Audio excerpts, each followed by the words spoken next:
Buenas, hoy analizaremos una partida entre el joven Anatoly Karpov de 20 años y el maestro FIDE británico Mike Franklin en el prestigioso torneo de Hastings celebrado a finales del año 1971 y principios del año 1972.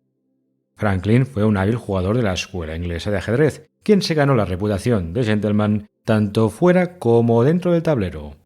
A pesar de que Franklin no se dedicó profesionalmente al ajedrez, el maestro inglés participó de forma exitosa en muchos torneos, como el propio Hastings y la Olimpiada de Ajedrez. En esta ocasión, Karpov llevaba las piezas blancas y empezó la partida con peón e4. Franklin respondió con la jugada peón c5, planteando la defensa siciliana, y Karpov siguió con caballo f3, preparando la jugada peón d4, abriendo el centro. A continuación, las negras disponen de un abanico amplio de opciones. Si las ordenamos en base a su popularidad, estas serían peón d6, caballo c6, peón e6 y peón g6. Dicho esto, Franklin era un especialista de una variante menos popular, peón a6. Esta jugada marca la entrada a la variante O'Kelly, en honor al gran maestro belga Alberic O'Kelly de Galway, quien popularizó este curioso movimiento. A pesar del aspecto inofensivo de la jugada peón a6, esta variante tiene su veneno, especialmente si el adversario no es familiar con las ideas principales de la variante. En el encuentro, Karpov empleó la jugada peón c3, que hoy en día es considerada la mejor respuesta contra la variante O'Kelly, así como pueden constatar en la base de datos de las partidas de grandes maestros. Ahora bien, creo que es instructivo detenernos y demostrar por qué la alternativa aparentemente natural, peón d4, sería una imprecisión. Tras el hipotético movimiento peón d4, seguiría peón c por d4, caballo por d4, caballo f6 atacando el peón en e4, caballo c3 defendiéndolo y peón e5, expulsando el poderoso corcel central. La posición resultante se parece mucho a la famosa variante Sveshnikov, con la notable diferencia de que hay un peón en la casilla a6 en vez de un caballo en c6. Esta distinción impide que las blancas puedan jugar la respuesta crítica caballo b5 y por ende tienen que conformarse con la jugada subóptima caballo b3. Con este orden de jugadas, las negras logran una versión mejorada de los sistemas con peón e5 y de hecho pueden presionar inmediatamente el centro de las blancas con las jugadas alfil b4 y peón d5. Resulta sugerente observar cómo la base de datos da un mayor porcentaje de victorias a las negras en esta variante con peón d4, concretamente un 44%, frente a tan solo un 25% para las blancas. Una vez hemos comentado esta variante crítica, volvamos a la partida tras la jugada peón a6. Acabamos de demostrar por qué la respuesta natural peón d4 sería una imprecisión que justificaría plenamente el movimiento peón a6. Karpov, conocedor de este detalle teórico, contestó con la excelente jugada peón c3, planteando la variante alapín, con la ventaja de que el movimiento peón a6 en dicha variante se considera como la pérdida de un tempo. El encuentro continuó con peón d5, aprovechando que tras peón e por d5 y dama por d5, las blancas no pueden colocar inmediatamente un caballo en c3, atacando la dama rival. Karpov siguió con la jugada peón d4, ocupando el centro, y Franklin contestó con la jugada peón e6, considerada como la línea principal, junto con la jugada alternativa caballo f6. Las negras no deben enredarse con jugadas optimistas como alfil g4, ya que tanto la falta de desarrollo de su flanco de rey como la posición expuesta de la dama en d5 podrían desembocar en un medio juego claramente inferior. Bien, tras peón e6 la apertura continuó con alfil e3, forzando a las negras a tomar una decisión en el centro. Si las negras juegan un movimiento cualquiera, como por ejemplo caballo c6, entonces la respuesta peón d por c5 ganaría un peón. Por lo tanto, Franklin optó por el movimiento peón c por d4, y tras peón c por d4 hemos llegado a una estructura de peones bien conocida en ajedrez, el peón aislado de dama. Por un lado, las blancas gozan de un mayor espacio en el centro y de dos puestos avanzados excelentes en c5 y e5 para sus piezas. Por otro lado, las negras pueden usar la casilla débil en d5 para bloquear el peón pasado y en un futuro amasar sus piezas contra el peón aislado. Si quieren ver más ejemplos de esta estructura de peones icónica en ajedrez, les comparto la lista de reproducción con todos los vídeos relacionados de este canal.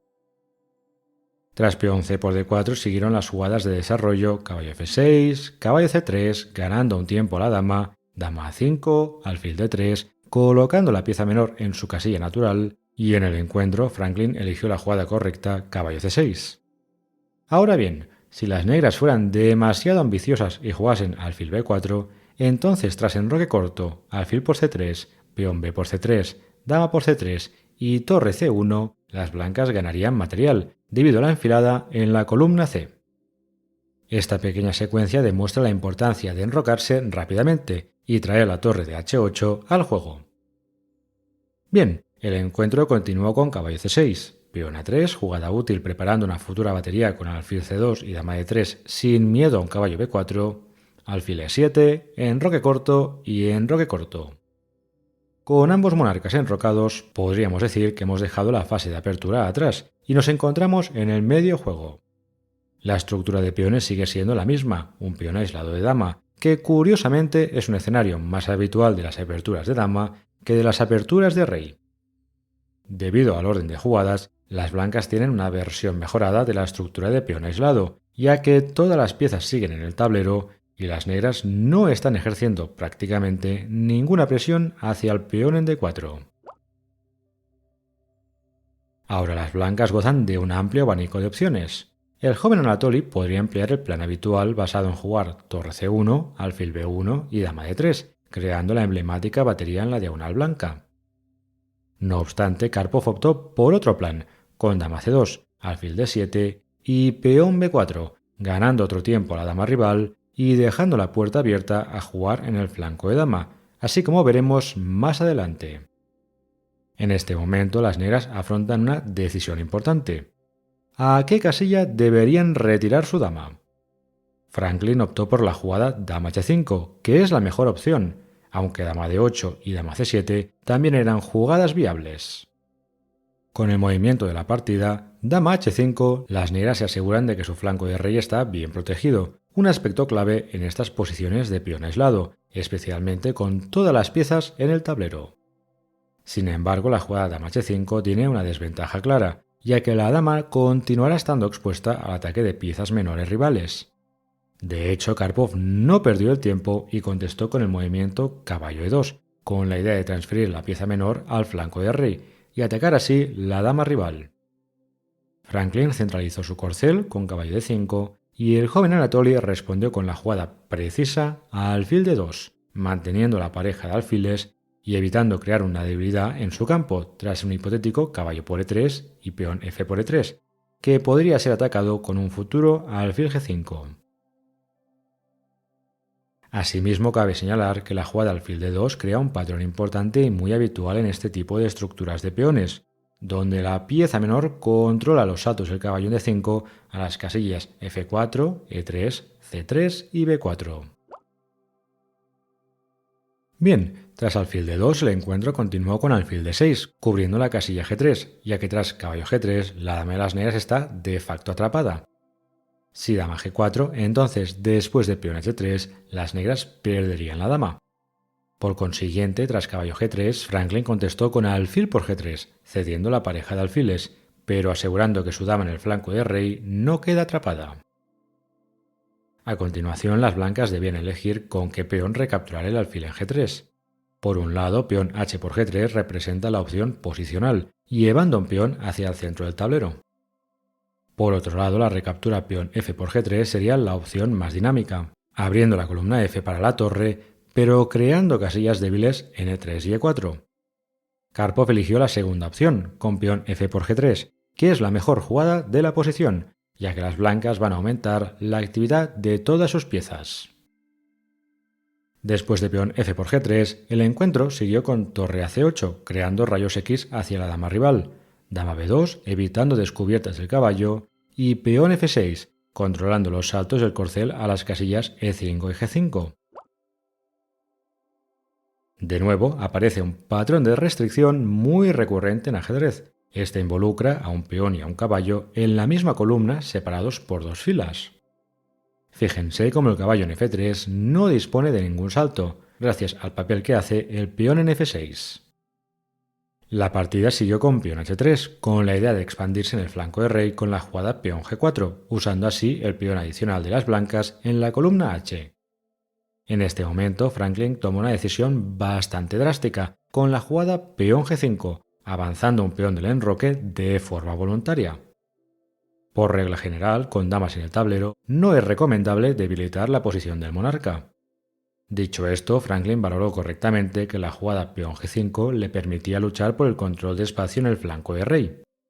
Además, el alfil de casillas blancas en D7 se puede coordinar bien con los peones en F6 y G5, los cuales controlan casillas negras. Por último, la jugada peón G5 abre la séptima fila, hecho que puede facilitar la defensa del peón en H7, por ejemplo, con la jugada torre F7. Después de peón G5, Karpov respondió con el movimiento peón G4, ganando también espacio en el flanco de rey y obligando a la dama rival a retroceder. Podríamos decir que nos encontramos ante el primer momento crítico de la partida. Las negras deben decidir a qué casilla retirar su pieza pesada. El módulo de ajedrez señala que la mejor opción era dama E8, interrumpiendo la conexión de las torres, pero manteniendo a la dama en una posición centralizada. Sin embargo, Franklin optó por el movimiento dama H6, que otorga una ventaja notable a las blancas, ya que como veremos en las próximas jugadas, la dama de las negras va a quedar alejada de la acción en el centro y en el flanco de dama. De hecho, Karpov aprovechó inmediatamente que la dama estaba lejos del flanco de dama y optó por la jugada peón A4, buscando abrir líneas de entrada en dicho sector. Creo que es instructivo apreciar cómo los alfiles en las casillas D2 y D3 están colocados de forma óptima, ojeando ambos flancos del tablero. A pesar de que la posición actual sigue teniendo un carácter cerrado, hecho que favorece a la pareja de caballos, no es muy descabellado pensar que la posición pueda abrirse en un futuro cercano, hecho que daría una ventaja clara a la pareja de alfiles. Bien, después de peón A4, Franklin eligió la jugada peón B5, impidiendo el avance del peón de las blancas y, por lo tanto, asegurando la posición de su caballo en C6. La idea del jugador inglés era que tras peón A por B4 y peón A por B4, la captura natural alfil por B5, ganando un peón, daría contrajuego a las negras con la respuesta torre B8. Sin embargo, Karpov hizo gala de su estilo de juego sosegado y en vez de capturar el peón en B5, optó por mejorar su posición con el movimiento torre F C1. Las blancas ocupan las dos únicas columnas abiertas de la posición en A1 y C1 y preparan una futura infiltración en la retaguardia rival. El encuentro continuó con torre B8 defendiendo el peón débil en B5, torre C5 infiltrando la torre y atacando el peón de las negras, y caballo E8 apartando el corcel para que el alfil en D7 pueda defender el peón en B5. Ahora bien, la jugada caballo 8 es bastante desapacible, ya que interrumpe la conexión de las torres y deja al caballo fuera de juego durante un par de turnos. Karpov correctamente apreció que la falta de coordinación de las piezas negras invitaba a que las blancas lanzaran una ofensiva general. Por este motivo, Karpov empleó el movimiento excelente peón H4, agudizando el juego en el flanco de rey. Creo que es muy didáctico observar cómo el joven Anatoly combina su juego tanto en el flanco de rey como en el flanco de dama, con el objetivo de saturar las defensas rivales. Tras peón H4, las negras no pueden jugar peón G por H4, debido a la clavada en la diagonal negra. Por lo tanto, Franklin optó por el movimiento dama G7, apartando la dama de la diagonal. Karpov capturó al peón con peón H por G5, peón F por G5, y ahora es crucial estar despierto tácticamente y no jugar a alfil por G5, que sería un error grave. En dicho caso, las negras jugarían torre por F3 y tras peón G por F3 y dama por G5, las negras habían igualado la partida. Por este motivo, Karpov empleó el movimiento correcto caballo por G5, ganando un peón y evitando golpes tácticos con torre por F3. El encuentro continuó con caballo B7, expulsando la torre de su puesto avanzado, torre C, C1, conectando las piezas pesadas, y caballo F4, interrumpiendo la defensa del caballo en G5. Por consiguiente, Karpov respondió con alfil por F4 y torre por F4, simplificando un par de piezas menores del tablero. Ahora el caballo en G5 está indefenso y por lo tanto las blancas o bien deben capturar en la casilla H7 y entrar en turbulencias tácticas, o bien devolver la pieza a la casilla F3. El joven Anatoly prefirió la segunda opción, devolviendo el corcel a la casilla F3. Franklin respondió con el movimiento dama por G4, recuperando el peón de déficit y creando una amenaza clara, con torre por F3 gracias a la clavada en la columna G. Podríamos decir que nos encontramos ante el segundo momento crítico de la partida. El módulo de ajedrez da una evaluación de ventaja ganadora para Karpov. Ahora bien, la posición no es precisamente coser y cantar para las blancas. Franklin ha logrado colocar su torre y su dama en posiciones intimidantes, y los golpes tácticos están al orden del día. Seguramente por este motivo, el joven Anatoly eligió el movimiento modesto alfil E2, evitando la amenaza torre por F3 e intentando reforzar sus defensas. Dicho esto, creo que vale la pena analizar por qué la variante caballo E5 conservaba una ventaja ganadora para las blancas. Después del hipotético movimiento caballo E5, la dama podría retirarse a la casilla G5, ya que tras la captura caballo por D7 y torre F7, las blancas no deberían jugar caballo E5 de vuelta, ya que tras dama E3 jaque, las negras tendrían jaque perpetuo con rey H2 y dama H6 jaque. Quizás fue esta variante la que no convenció a Karpov de entrar en las complicaciones con la jugada caballo E5.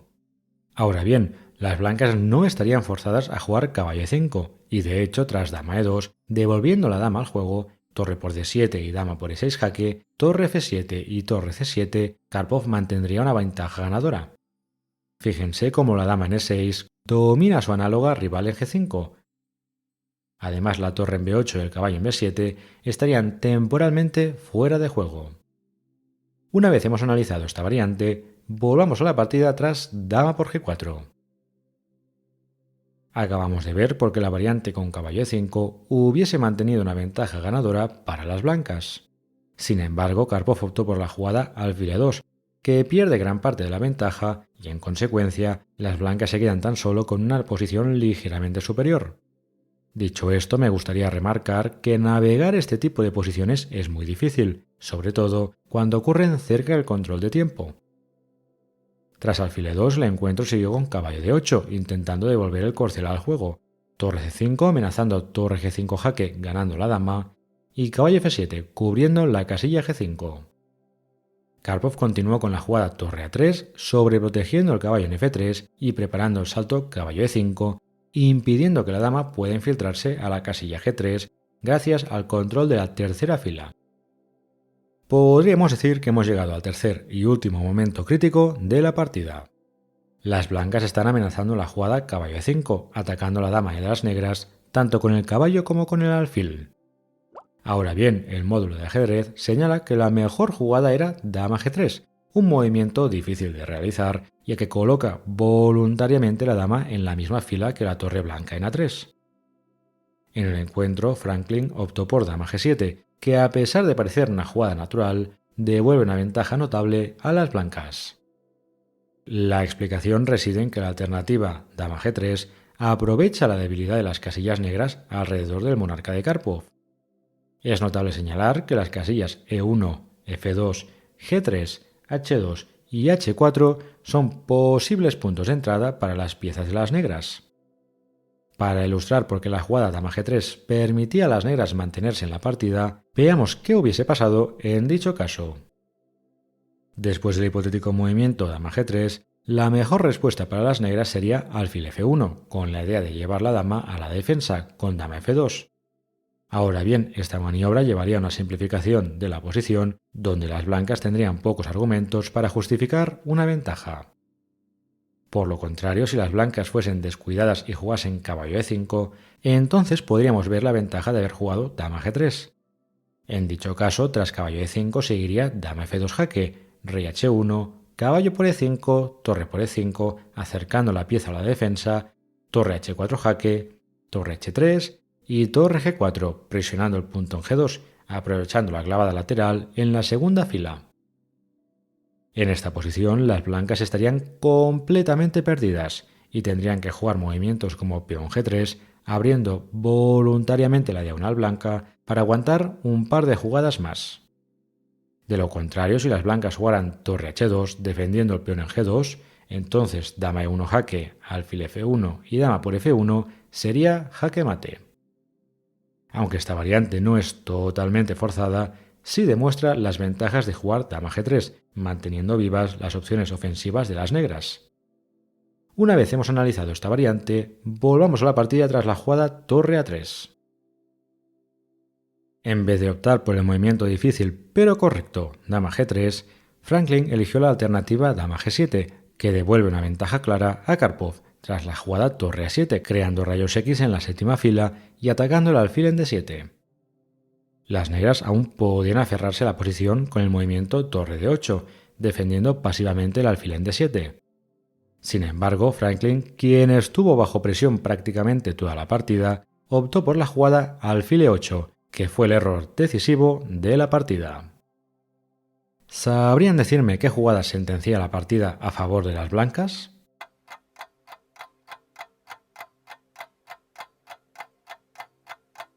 El movimiento en cuestión es torre g5, clavando la dama en la columna G. Las blancas logran crear una posición de fuego cruzado en la séptima fila y la columna G, que junto con las respectivas clavadas aseguran una ventaja ganadora para Karpov. Franklin intentó patalear un par de jugadas más, con dama por g5, caballo por g5 y caballo por g5, ganando una torre y un caballo a cambio de la dama de las blancas. Ahora bien, el problema de las negras es que no solo están por detrás en material, sino que la posición de su monarca está seriamente comprometida. De hecho, tras la jugada peón d5, amenazando jaque mate en la casilla g7, el jugador inglés se rindió. A título de ejemplo, si las negras intentaran defenderse con la jugada torre f7, entonces seguiría el movimiento preciso dama e5, atacando el caballo en g5 y la torre en b8. Esta jugada demuestra por qué la dama es la pieza más poderosa del tablero, ya que es capaz de crear ataques dobles con suma facilidad, especialmente si las fuerzas rivales se encuentran descoordinadas. La variante podría seguir con torre por a7, dama por b8, torre a1 jaque, rey h2 y rey f8, protegiendo el alfil en e8. Como las negras siguen estando atadas de pies y manos, Karpov podría simplemente avanzar su peón a la casilla d6, amenazando el avance peón d7, ganando el alfil en e8. Si las negras intentan salir de la clavada con rey f7, entonces alfil h5 sería letal, ganando más material y tejiendo una red de jaque mate forzado. En conclusión, en este vídeo hemos analizado una partida muy completa estratégicamente. Karpov respondió de forma excelente frente a una variante poco común de la defensa siciliana. Posteriormente, el joven Anatoly se desenvolvió con soltura en un medio juego típico de la estructura de peón aislado de dama. Karpov consiguió una ventaja ganadora que, si bien dejó escapar por unos instantes, acabó recuperando y ganando el encuentro. Espero que les haya gustado el vídeo, saludos y hasta la próxima.